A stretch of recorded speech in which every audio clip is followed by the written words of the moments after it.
Alhamdulillahilladzi anzala as-sakinata fi qulubil mu'minin. Asyhadu an la ilaha illallah wahdahu la syarika lahu wa asyhadu anna Muhammadan abduhu wa rasuluh.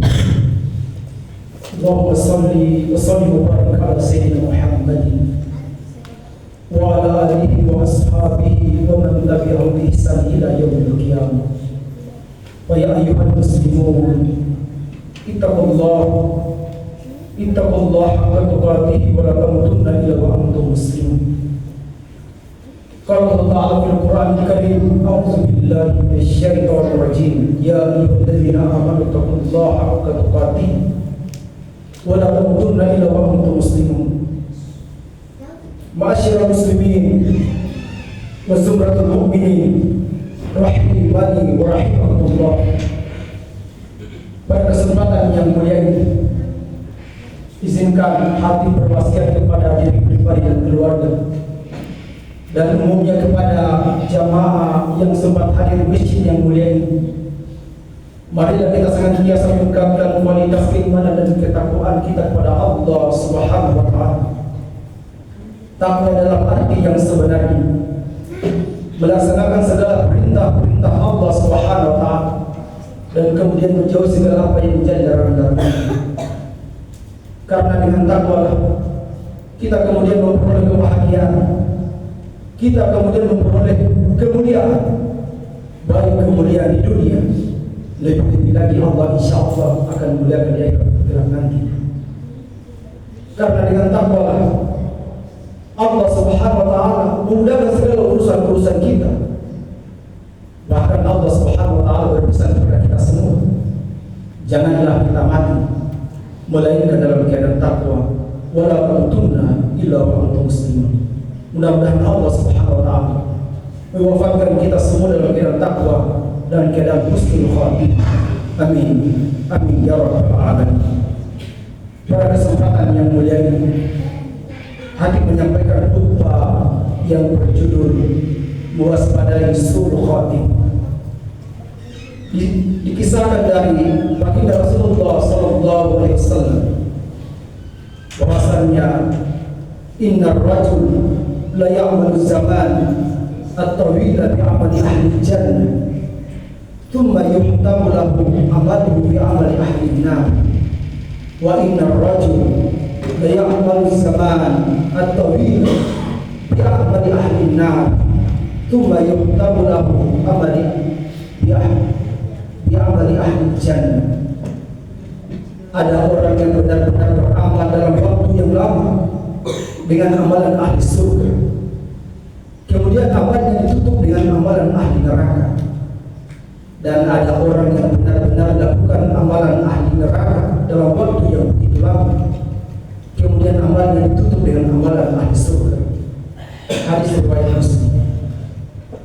Pada hadis tersebut, baginda Rasulullah SAW menjelaskan kisah hidup seseorang yang telah bersusah payah melakukan amal kebaikan sepanjang hidupnya, namun sayang di akhir hayatnya ia tidak masuk ke dalam surga.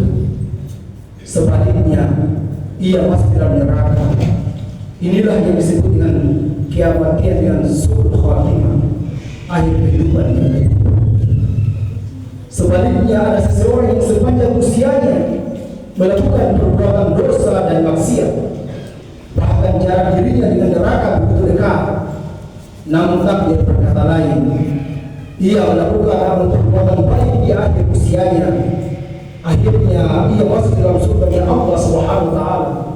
Dan inilah yang disebut dengan husnul khatimah, akhir kehidupan yang baik. Bercermin dari hadis tersebut, Rasulullah SAW berpesan kepada kita semua untuk selalu waspada dan tidak tertipu dengan kehidupan dunia. Dan hendaknya pula seorang muslim memohon kepada Allah Subhanahu wa taala dan meluruskan sikap secara terus-menerus dan memohon diberikan kehidupan yang husnul khatimah. Ma'asyiral muslimin rahimakumullah. Dari keterangan tersebut, marilah kita bermohon doa kepada Allah Subhanahu wa taala agar ditakdirkan meninggal dalam keadaan husnul khatimah, bukan sebaliknya su'ul khatimah. Su'ul khatimah adalah kondisi seorang hamba yang meninggal dalam keadaan yang buruk, yang tidak diridhoi oleh Allah Subhanahu wa taala. Ruhnya dicabut dalam keadaan berlumur dosa dan maksiat, kemudian bertemu Allah taala di hari kiamat dengan dosa-dosa tersebut. Oleh karena itu, Rasulullah SAW dalam hidupnya senantiasa memohon kepada Allah Subhanahu wa taala agar tidak dikuasai setan saat kematiannya. Doa yang diajarkan oleh Rasulullah SAW dalam hadis yang diriwayatkan oleh Abu Hurairah, "Iza tasyahhada ahadukum falyasta'iz billahi min arba', yaqul Allahumma inni a'udzubika min azab jahannam wa min azabil qabr wa min fitnatil mahya wal mamat wa min syarri fitnatil masiihid dajjal." Rawahu Bukhari. Apabila seorang hamba dari kalian membaca tasyahud, hendaklah ia berlindung kepada Allah dari 4 perkara dengan mengucapkan Allahumma inni a'udzubika min azab jahannam wa min azabil qabr wa min fitnatil mahya wal mamat wa min syarri fitnatil masiihid dajjal. Ya Allah, aku berlindung kepadamu dari azab neraka jahannam dan dari azab kubur dan dari fitnah kehidupan dan kematian dan dari keburukan fitnah al-masih dajjal. Hadirin rahimahumullah. Pertanyaan kemudian, bagaimana ikhtiar yang dapat kita lakukan agar terhindar dari kematian su'ul khatimah? Yang pertama yang diajarkan oleh Rasulullah sallallahu alaihi wasallam adalah jaga dan pelihara sholat 5 waktu kita. Hal ini sangatlah penting karena ibadah sholat merupakan amalan yang pertama yang akan diaudit, yang akan diperiksa secara teliti oleh Allah Subhanahu wa taala. Jika kualitas salatnya baik, maka Allah menilai amalannya yang lainnya akan baik. Sebaliknya, jika kualitas salatnya tidak baik, amalan lainnya dinilai buruk. Rasulullah SAW bersabda, sesungguhnya amal yang pertama kali akan dihisab, akan ditimbang pada yaumil akhir nanti adalah salatnya. Jika salatnya baik, sungguh ia telah beruntung dan berhasil.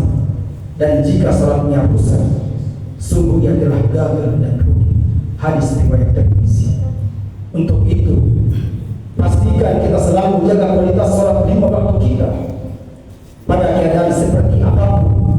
Salat 5 waktu harus dikerjakan, tidak boleh ditinggalkan.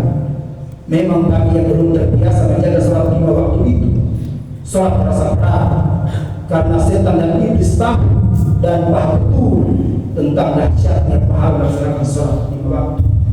Salat setan dan iblis juga tahu bahwa konsekuensi orang meninggalkan ibadah salat, mereka akan diampuni dosanya, pahalanya akan dilipat gandakan. Sekali lagi, apapun kondisinya, jangan tinggalkan ibadah salat. Meski bagi sebagian orang salat itu terasa berat, tapi yakinlah jamaah sekalian, di alam kubur nanti amalan salat akan meringankan kita untuk masuk dalam surga Allah Subhanahu wa taala. Kemudian yang kedua adalah berkumpul dengan komunitas orang-orang yang baik.